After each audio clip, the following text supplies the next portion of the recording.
एक तर आपली पत्रकार परिषद होत असताना आपण सारेजण उपस्थित होतात।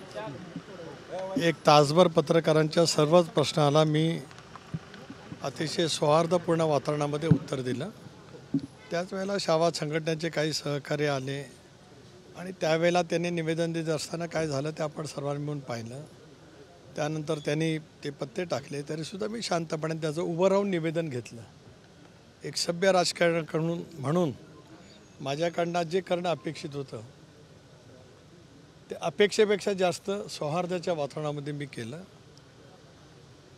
उठताना निवेदन स्वीकारल्याच्यानंतर धन्यवाद म्हणून सुद्धा मी गेलो। त्यानंतर मग मी खाली गेलो, पुन्हा लातूर शहरांतील बुद्धिवंत आणि वेगवेगळ्या क्षेत्रातील नामवंत यांच्याशी इंटरॅक्शन ठेवण्याचा कार्यक्रम होता। तो सुद्धा जवळपास मी 1.5 तास केला। त्यांनी कृषी क्षेत्रांतील, शिक्षण क्षेत्रांतील, वैद्यकीय क्षेत्रांतील, वकिलांचे, डॉक्टरांचे वेगवेगळे प्रश्न होते, त्यालाही सविस्तरपणाने मी उत्तर दिली। त्यावेळेला बाहेर काय घडलं हे मला माहीत नाही, पण आपल्यामार्फत ज्यावेळेला घडलेलं समजलं त्यावेळेला मी कडक शब्दामध्ये त्याचा निषेध केला। राष्ट्रवादी काँग्रेस पक्ष अशा गोष्टी कधी कधी करत नाही। जे काय घडलेलं आहे ते अत्यंत चुकीचं आहे।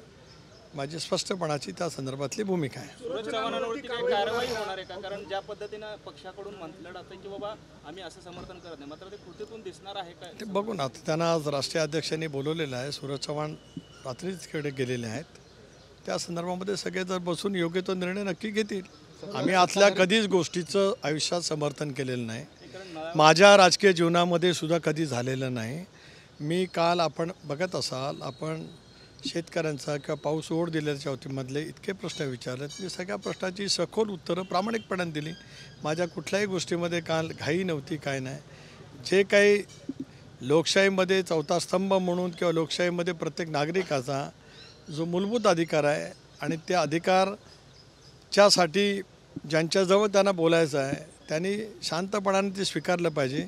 या भूमिकेतूनच माझं कालचं संबंध लातूरमधला माझा सगळा वेळ हा त्या संदर्भातच होता। पडलं असं म्हणलं की लोकशाही मार्गाने आम्ही आंदोलन करत होतो, कृषी मंत्र्यांचं जे काही केलं त्याची ती लोकशाही मार्गाने आम्ही दिलेली प्रतिक्रिया होती। त्याला अशा मग त्याच्याबद्दल मी कुठे आक्षेप घेतलाय?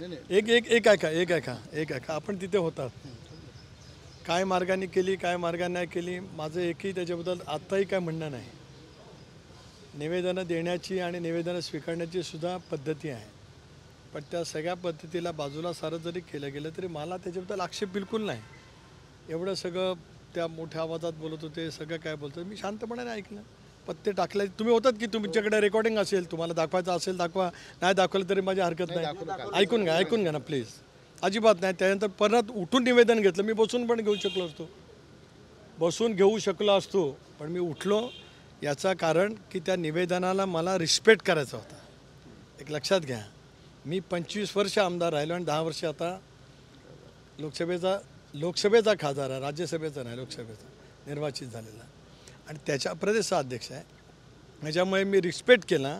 निवेदन तेवढं पत्ते टाकल्याच्यानंतर सुद्धा मी उभं राहून स्वीकारलं आणि धन्यवाद मानले। आता याच्यापेक्षा माझ्याकडून काय पाहिजे? जे मी सांगितलं मगापासून 4 वेळा, जे घडले ते चुकीचं आहे, योग्य घडलेलं नाही। राष्ट्रवादी काँग्रेस पक्ष त्याचं कधीही समर्थन करणार नाही। धन्यवाद।